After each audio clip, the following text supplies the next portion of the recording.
लेकिन अगर ये धूप का कुछ इंतजाम कर लेती तो और बेहतर हो जाता। एक्सक्यूज मी, आप यहाँ से उठे? कौन है आप? मैं तो उठ जाऊंगा, लेकिन अगर आप यहाँ उठने के लिए आई हैं तो मैं आपको बताना चाहूंगा कि आपकी टाइमिंग कुछ आउट है थोड़ी। आप होते कौन है मुझे ये बोलने वाले? यूँ समझ लीजिए कि मुझे मौत के फरिश्ते ने भेजा है आपको बताने के लिए कि वो थोड़े लेट हो जाएंगे, यानी अगली ट्रेन 3 घंटे बाद। क्या 3 घंटे के बाद आएगी ट्रेन? जनाब, और अगर आप यहीं बैठी रहीं तो यकीनन धूप में काली हो जाएंगी। मैं मरने जा रही हूँ, अपना रिश्ता करवाने नहीं जा रही। काली होके मरूं या गोरी होके मरूं, मेरी जिंदगी है, क्या फर्क पड़ता है मुझे? अरे फर्क पड़ता है, आपने सुना नहीं, इंसान जिस रूप में मरता है रूह भी उसी रूप में जाती है। तो क्या आप ये चाहती हैं कि कयामत वाले दिन आपके घर वाला को पहचान ना सके? देखो मिस्टर, तुम्हें शायद अंदाजा नहीं है कि मैं किस कदर परेशान हूँ, और आपकी जो ये बातें है ना, मेरा इरादा नहीं बदल सकती। No, मैं आपका इरादा बिल्कुल नहीं बदलना चाहता। अरे मैं तो चाहता हूँ आप इस वक्त मरे यहाँ पर। देखिए मैं एक्सप्लेन करता हूँ। मैं हूँ एक राइटर, रीएनैक्टमेंट्स लिखता हूँ, सस्ती बड़े बड़े चैनल्स। तो मैं तो 100% यही चाहूंगा कि एक ऐसे शख्स के साथ उसकी जिंदगी के आखिरी कुछ घंटे गुजारूं जो अभी अपनी जान लेने लगा है। This could be the big break that I want. एक सवाल पूछ सकती हूँ आपसे? जरूर। आपने अपना मेंटल चेकअप लास्ट टाइम कब करवाया था? यही मसला तुम खूबसूरत लड़कियों का, मर जाना, गरीब के काम ना आना। अभी चलो उठो, भागो यहाँ से। वैसे मैं तुम्हारे एक बहुत खास काम भी आ सकता हूँ। मिस्टर, मैं मरने वाली हूँ, मुझे किसी काम की अब कोई परवाह नहीं है। नहीं है, लेकिन जिसके लिए मरने जा रही हो शायद उसके लिए कोई देने वाला पैगाम।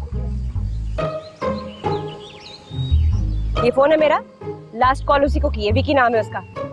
उसको बोल देना, उसको बोलना नहीं आए फाइन, मरने जा रही हूँ, लेकिन मरने का हरगिज़ ये मतलब नहीं कि मैं उसकी जान छोड़ दूंगी। मर के भी ना बदरू बन के उसकी जान नहीं छोड़ूंगी, सारी जिंदगी इसके पीछे रहूंगी।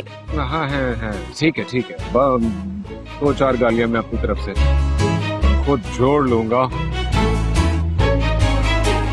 चलो एक काम करता हूँ और तुम्हें जिंदगी में आखिरी बार कुछ खिलाई दूं।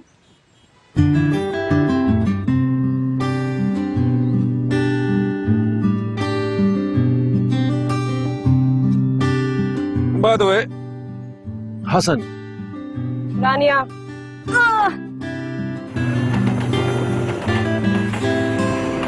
वैसे तुम्हारी सुसाइड को सुन के ना मुझे मीका पाजी का किस्सा याद आ गया। मीका पाजी एक सरदार जी थे जो एक बिल्डिंग की कंस्ट्रक्शन में ना 4थी मंजिल पे काम कर रहे थे। तो उनको अचानक किसी ने आवाज लगाई, ओ मीका पाजी गजब हो गया पाजी, और तुम्हारी बेटी ने मुंह काला करा देता पूरे मोहल्ले चो, किसी मुंडे नाल ना सकी हो।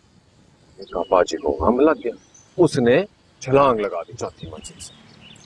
अब होता क्या है कि मरने से पहले ना इंसान की सारी जिंदगी उसकी आंखों के सामने एक फ्लैशबैक की तरह गुजरती है।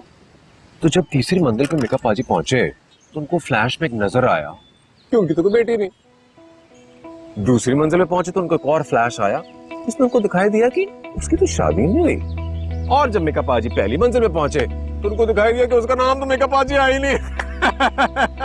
ओ हेलो मिस्टर, अगर तुमने मेरे जज्बातों का मजाक उड़ाना है तो मैं जा। अरे बैठो रानिया मैडम, मैं तो तुम्हारी जिंदगी के आखिरी 3 घंटे खुश करने की कोशिश कर रहा हूँ, मूड हल्का कर रहा हूँ तुम्हारा।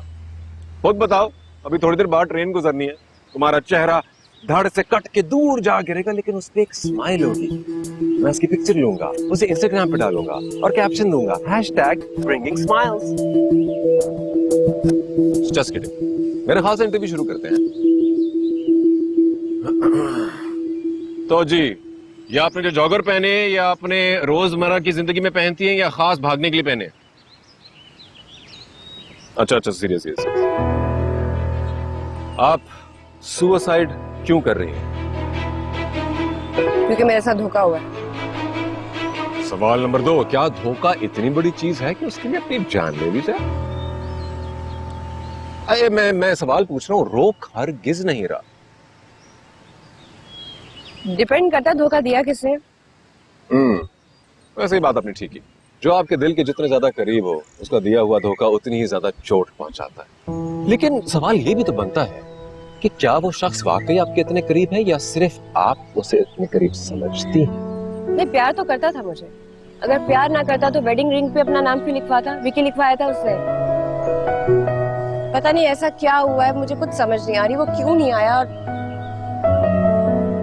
ऐसे कैसे कोई कर सकता है? I'm sorry मैडम, लेकिन मैं ऐसे प्लेयर पे बिल्कुल भी ट्रस्ट नहीं कर सकता जो प्रैक्टिस मैच में अच्छी परफॉर्मेंस दे और फाइनल के दिन आए ना। ना मैडम, डाउट है, डाउट है। अगला सवाल, आप उससे आखिरी बार कब मिली?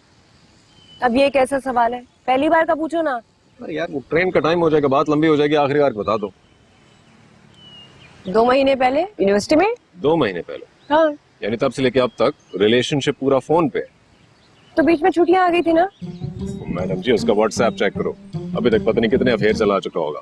लेकिन आप तो व्हाट्सएप चेक ही नहीं कर सकते, आप तो मरने लगे हैं। नेक्स्ट क्वेश्चन, भागने का प्लान किसका था और क्यों?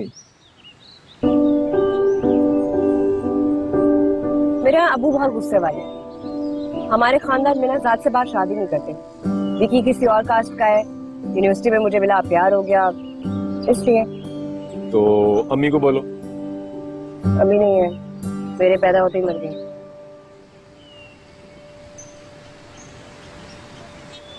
साथ कुछ लाई हो? मतलब कोई सोना, कोई जेवर? नहीं। और उसे भी मालूम है कि तुम यूं ही आ गई? हाँ। इसलिए तो नहीं आया वो। मतलब एक तो वो वेला स्टूडेंट, ऊपर से तुम कुछ नहीं लाई, तो मतलब प्लान क्या था? अगले शहर जाएंगे भाग के और वहां जाके भीख मांगेंगे? देखो मैडम, टोटल पैकेज देखना पड़ता है यार। मतलब अब सिर्फ इस चेहरे के लिए वो तो क्या मैं भी ना जाऊं? इतनी भी एंजेलिना जोली नहीं हो तुम। अब इतनी गई गुजरी भी नहीं हूँ मैं। ये बात भी वैसे थोड़ी थोड़ी सच है। हाय, नेक्स्ट क्वेश्चन मैडम जी, के घर वालों को बताया भी तो जा सकता था कि प्यार हो गया। मेरी फैमिली कभी नहीं समझेगी। ऐसे कोई पेरेंट्स नहीं होते जो अपनी औलाद को ना समझे। हमारे यहाँ प्रॉब्लम पता क्या है, काफी अरसे से बेटी नहीं हुई थी ना। मैं अपने खानदान में बहुत अरसे के बाद हुई। नॉर्मली घरों में बेटों की दुआएं की जाती हैं, मेरे घर में बेटी की दुआ की जाती थी कि बेटी हो। अल्लाह अल्लाह करके मैं पैदा हुई, सबने बहुत प्यार दिया, शहजादियों की तरह मुझे पाला। शायद उसी प्यार ने मुझे बिगाड़ दिया, मैंने कदर नहीं की सकती ना। और अब समझ नहीं आ रही उनका सामना कैसे करूँ, कैसे फेस करूँगी। तुम्हारा कसूर नहीं है, ये इंसानी फितरत है कि जब हमें कोई चीज बिना मांगे कसरत से मिल जाए तो उसकी कदर कर ही नहीं सकता वो। लो जी मैडम, तो मेरे सवालों का तज्जिया कुछ यूं है कि पहली बात तो ये कि दुनिया में कोई भी शख्स इस काबिल नहीं है कि उसके लिए अपनी जान दी जाए। दूसरी बात ये कि तुम्हारा ये शख्स तो बिल्कुल भी इस काबिल नहीं लग रहा जो तुम्हें जिंदगी के इतने अहम स्टेशन पर छोड़ के चला गया। तो अच्छा ही हो कि उसने प्रूव कर दिया कि भाई मैं तो अनरिलायबल हूँ, मेरे साथ जिंदगी ना गुजारो। और रही बात कि तुम अपने घर वालों को फेस कैसे करोगे, तो आई एम रियली सॉरी, लेकिन वहां पर तुम गलत हो। You are being selfish. तुम उनके बारे में तो सोच ही नहीं रही, अपने बारे में सोच रही हो। मुझे खुद बताओ, कुछ देर बाद जब ट्रेन तुम्हारे ऊपर से गुजर जाएगी तुम्हें कुचल कर, तो तुम्हारे जिस्म के छोटे छोटे टुकड़े जमा करके तुम्हारे घर वालों को भेजा जाए, क्या गुजरेगी उन पे? मर जाएंगे वो।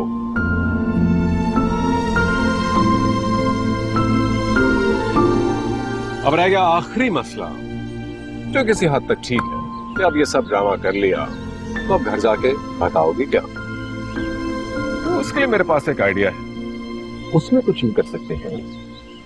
मेरी अगली ट्रेन है भाई कोई तकरीबन 2.5-3 घंटे बाद। मैं तुम्हारे साथ तुम्हारे घर चलता हूँ। क्या नाम था उसका? विकी। विकी बनकर तुम्हारे साथ तुम्हारे घर जाऊं, और हम ये कहते हैं कि भागने का प्लान मेरा था, लेकिन तुम चाहती थी कि घर वालों से मिलकर उनकी इजाजत लेकर भागा जाए। लेकिन मैं एक बड़े बाप की बिगड़ी औलाद होने की ऐसी एक्टिंग करूंगा, उन्हें बुरा भला कहूंगा, जिस पर तुम मुझसे लड़ोगी, और सारी अच्छाई तुम्हारी तरफ, सारी बुराई मेरी तरफ। और अगर इंशाल्लाह everything goes according to plan, तो वो मुझे खुद अगली ट्रेन पर बांध के भेज देंगे। कैसा? क्या देख रही हो? देख रही हो, इतने बेवकूफ होने जितने लगते हो। अभी ये तारीफ थी या बेइज्जती? जो भी समझो। अच्छा एक बात बताओ, क्यों कर रहे हो सब कुछ?